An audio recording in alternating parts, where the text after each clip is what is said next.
소망합니다. 50년 만에 가장 많은 비로 인해서 수혜를 입은 수재민들의 아픔과 또 복구에 하나님의 위로와 은혜가 함께하기를 소망합니다. 이렇게 빈번해지는 재난을 보면서 더 많은 중보의 기도가 필요하다고 생각을 합니다. 오늘 아침의 말씀 범위는 이사야서 11장에 있는 말씀입니다. 이사야 11장의 내용은 다음과 같습니다. 메시아와 전 우주적인 평화의 나라 도래예언, 그 다음에 열방의 회개와 남은 자의 회복예언, 그 다음에 구원받은 자들의 감사의 노래입니다. 이사야서는 어제 언급한 대로 크게 세 부분으로 나눠져 있다고 말씀을 드렸습니다. 1장부터 35장, 36장부터 39장, 40장부터 66장. 다시 1장부터 35장까지는 크게 네 부분으로 나눌 수가 있습니다. 남방 유다에 대한 심판과 위로, 그 다음에 세계 열방에 대한 심판이요, 그 다음에 최후 심판과 회복 약속, 그 다음에 화와 복의 노래로 이렇게 구분을 할 수가 있겠습니다. 9장과 10장은 하나님께 불순종하고 교만하던 세상 나라의 두 전형인 이 북방 이스라엘과 아수르의 멸망에 대하여 언급하고 있습니다. 대조적으로 11장에서는 메시아의 등장으로 공의의 통치와 성실로 완전한 평화의 나라가 도래하며 그 나라에 속한 모든 자들이 평화와 행복을 누리게 될 것에 대해서 예언을 하고 있습니다.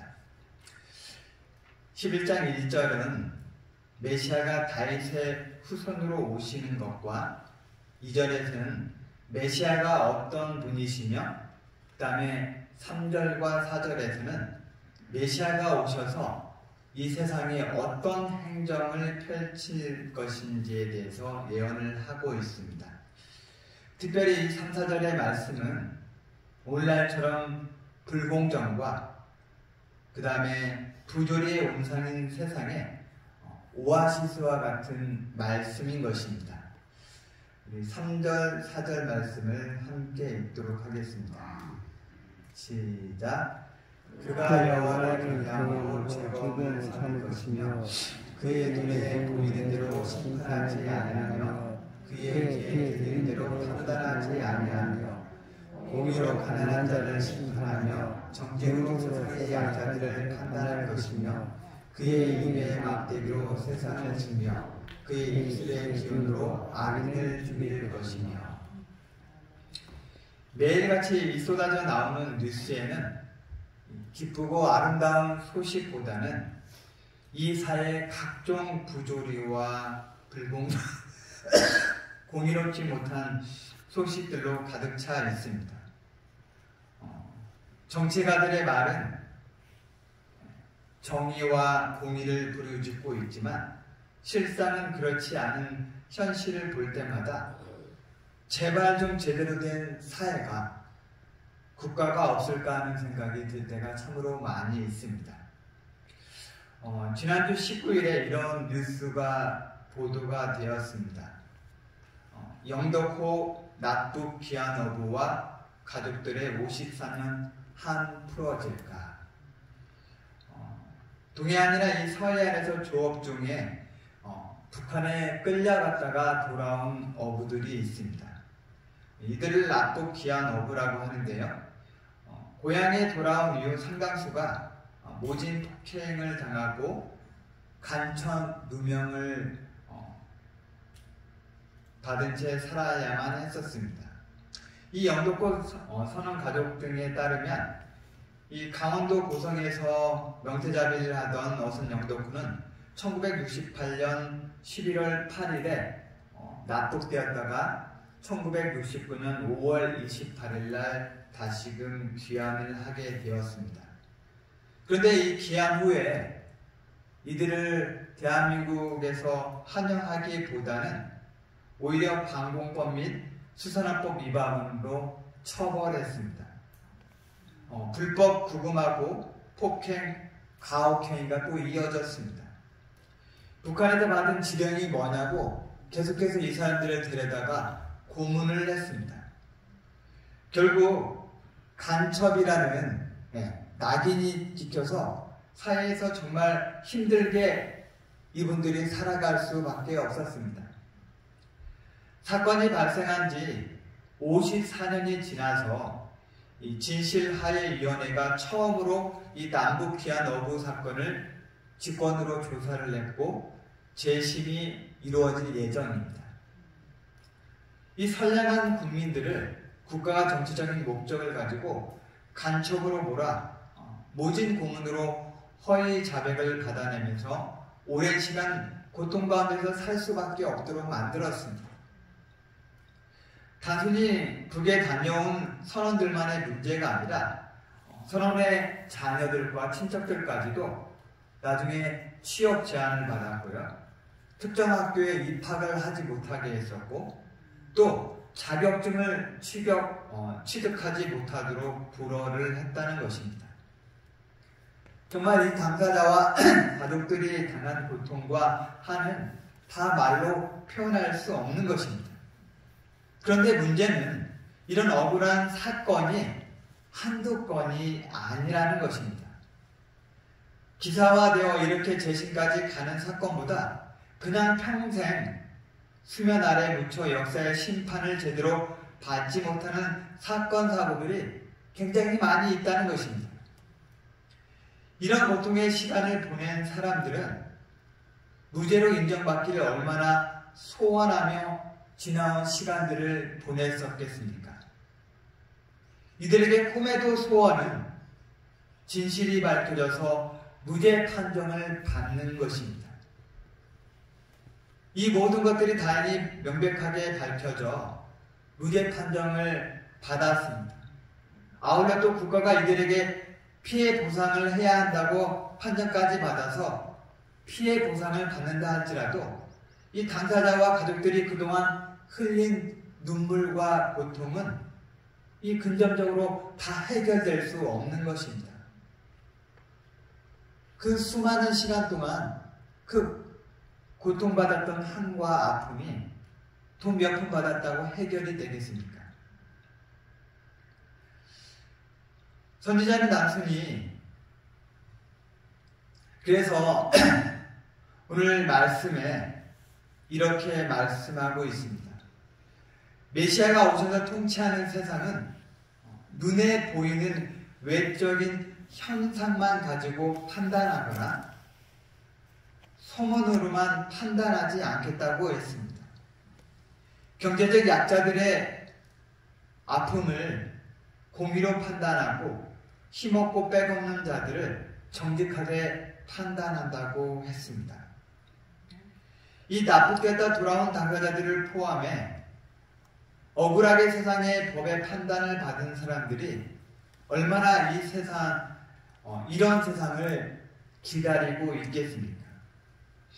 얼마나 세상에 떳떳하게 자신들의 무죄함을 밝히고 살고 싶었겠습니까? 뿐만 아니라 셀 수 없는 수많은 진실한 신앙인들이 하나님을 믿는다는 이유 하나 때문에 부당한 대우를 받았던 일들이 많이 있습니다. 때로는 단지 신앙한다는 이유 하나 때문에 생명을 바쳐야만 했습니다.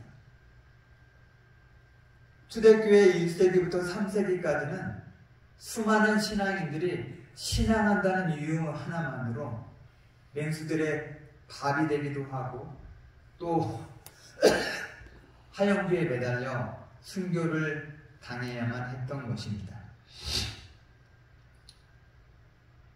그래서 이런 모든 불공정과 불의적인 판단을 받은 세상 사람들과 신앙인들에게 메시아의 도래는 공평과 공정의 세상이 펼쳐질 것에 대한 한 줄기 빛이며 희망이며 소망인 것입니다.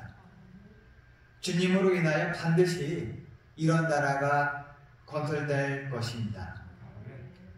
선지자는 단순히 예수님의 초림을 넘어 이 6절부터 9절까지는 예수님의 재림으로 새하늘 나라에서 펼쳐질 세계까지 이야기를 하고 있습니다. 11장 6절부터 9절까지 있는 말씀을 함께 보도록 하겠습니다. 시작. 그때 이리가 어린 양과 함께 거하며 표범이 어린 염소와 함께 누우며 송아지와 어린 사자와 살찐 짐승이 함께 있어 어린아이에게 걸리며 암소와 곰이 함께 먹으며 그것들이 새끼가 함께 엎드려 사자가 소스는 풀을 먹을 것이며 젊은 아이가 독사의 구멍에서 장난하며 그때는 어린아이가 독사의 물에 손을 넣을 것입니다. 나의 거룩한 산 모든 곳에서 해됨이 없고 사함도 없을 것이니 이는 물이 바다를 덮음같이 여호와를 아는 지식이 세상에 충만할 것입니다. 이 본문의 말씀은 재창조된 복된 세상이 어떤 세상일 건지를 단적으로 보여주고 있습니다. 여러분들 가끔 그 TV에서 방영이 되는 동물의 왕국을 자주 보십니까? 네. 저도 이제 가끔 볼 때가 있는데 여기서 보여주는 이 동물의 왕국은 어떨 때는 참 신비롭고 경이롭다는 생각이 들 때가 있습니다. 그러나 이 사람들도 참 경쟁사에서 사느라고 고생을 하지만 동물들도 나름 참 살아남기 위해서 고생하며 산다는 생각이 들었습니다. 흔히 양육강식, 적자생존 같은 비정함이 동물의 왕국에서 그대로 드러나는 것입니다. 그런데 이보다 비정함이 오늘날 우리가 살아가는 현대사회에 너무나 비일비재하다는 것입니다. 어쩌면 하나님의 형상으로 지음을 받은 사람이 이렇게도 망가졌을까 하는 싶은 생각이 들 정도입니다. 최근에 여러분들이 뉴스에서 많이 접했을 거라고 생각을 합니다. 출생신고가 안 된 영아들을 조사했더니 상당수가 아이를 낳은 부모에 의해서 버려지고 부모에 의해 살해당한 사례들이 밝혀지면서 충격을 더하고 있습니다. 그래서 이런 제약적 모습이 없는 하나님의 나라가 빨리 이 땅에 실현돼야 하는 것입니다. 미움도 갈등도 다툼도 없는 조화의 세계이며 이 푸르른 초장 같은 또 맑은 시냇물이 흐르는 그런 동산이 와야 하는 것입니다. 사람과 사람이 평화롭게 지내고 또 위리와 표범이 사자와 어린 양이 함께 어울려 놀 수 있는 그런 평화의 동산은 누가 오셔야만 가능할까요? 예수님. 오직 메시아가 오셔야만 가능한 나라인 것입니다. 영감의 글과 성경의 말씀은 이렇게 묘사를 하고 있습니다. 하늘의 분위기 속에는 고통이 존재할 수 없다. 그곳에는 눈물이 없고 장래의 행렬이 없고 슬픔의 흔적이 없다. 다시 사망이 없고 애통하는 것이나 곡하는 것이나 아픈 것이 다시 있지 아니하리니 처음 것들이 다 지나갔음이라. 그 거민은 내가 병들었노라 하지 아니할 것이라. 거기 거하는 백성이 사죄함을 받으리라. 이런 나라가 하루속히 이 땅에 임하기를 간절히 소망합니다. 10절부터 16절까지는 열방의 회개와 남은 자의 귀환에 대한 예언입니다.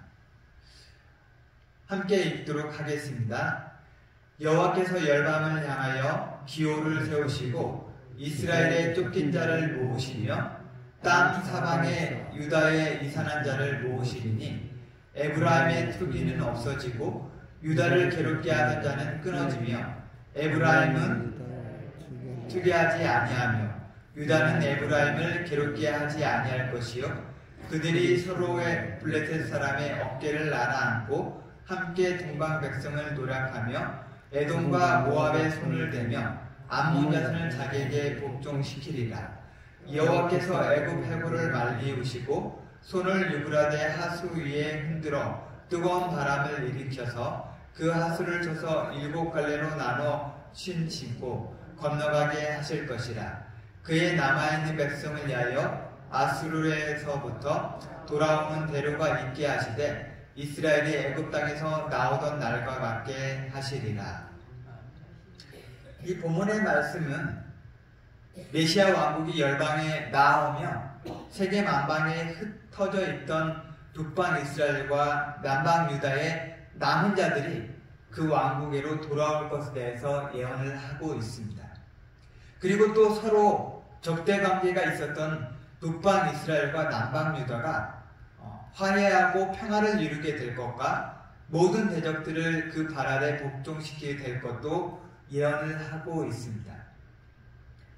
그런데 이 12절의 예언은 1차적으로 BC 537년에 바벨론의 포로들이 귀환하게 되므로 문자 그대로 실현이 되었습니다. 그러나 이 14절의 말씀은 실제로 실현되지 못했습니다. 아니, 왜 성경에 실현되지 못한 사건들이 예언되어 있을까? 이런 의문이 들 수가 있습니다.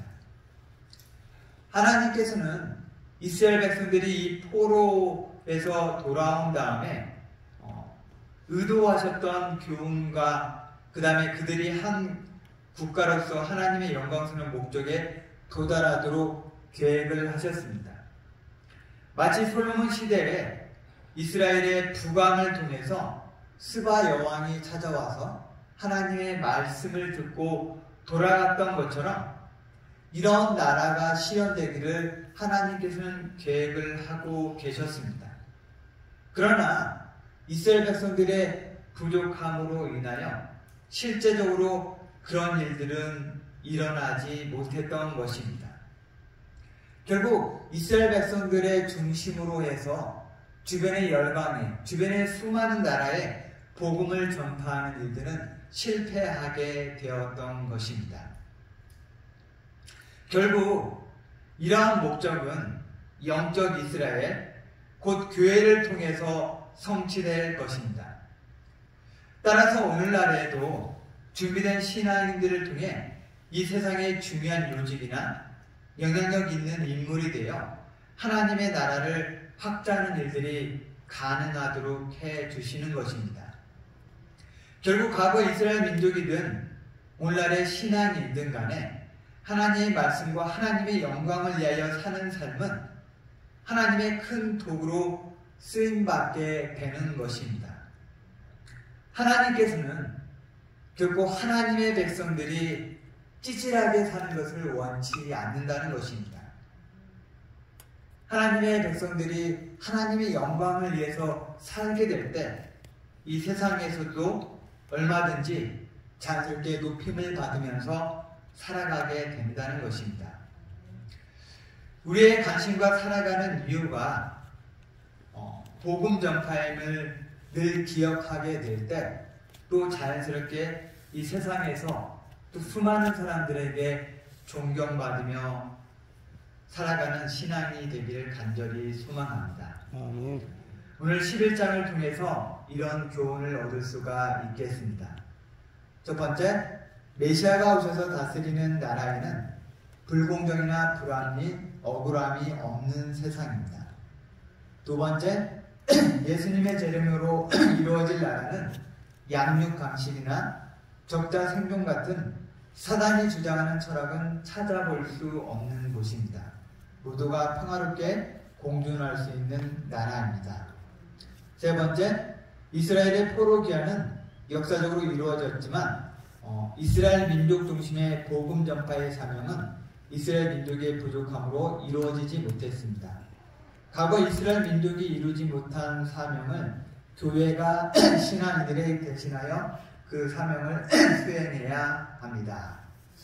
오늘 적용의 질문입니다. 첫째, 이 땅에 살면서 불공정의 희생양이 된 적이 있습니까? 이런 경험이 있다면 비록 이 땅에서 이런 불공정의 문제가 해결되지 못한다 하더라도 주님이 오시면 꼭 해결될 것을 믿으십니까? 두 번째, 꼭 꿈에서 사자 같은 맹수를 타고 신나게 달리는 꿈을 꾼 적이 있습니까? 이런 일이 꿈이 아닌 현실로 예수 그리스도로 인하여 임하게 될 것을 믿으십니까? 오늘 기도의 제목입니다. 첫 번째, 후반기 전도회를 위한 봉사입니다. 9월 9일에 전도회 전 안식일에 환자와 지역 주민들을 위한 봉사가 있을 예정입니다. 이 봉사를 위해서 기도해 주시고요. 그 다음에 병원은 9월에 이제 인증 준비를 하고 있는데요. 이 인증 날짜가 전도회 기간과 겹치지 않도록, 그 다음에 우리 한우들의 회복을 위해서, 그 다음에 사회는 수재민들을 위해서 또 수의 복구를 위해서 기도해 주시기 바랍니다.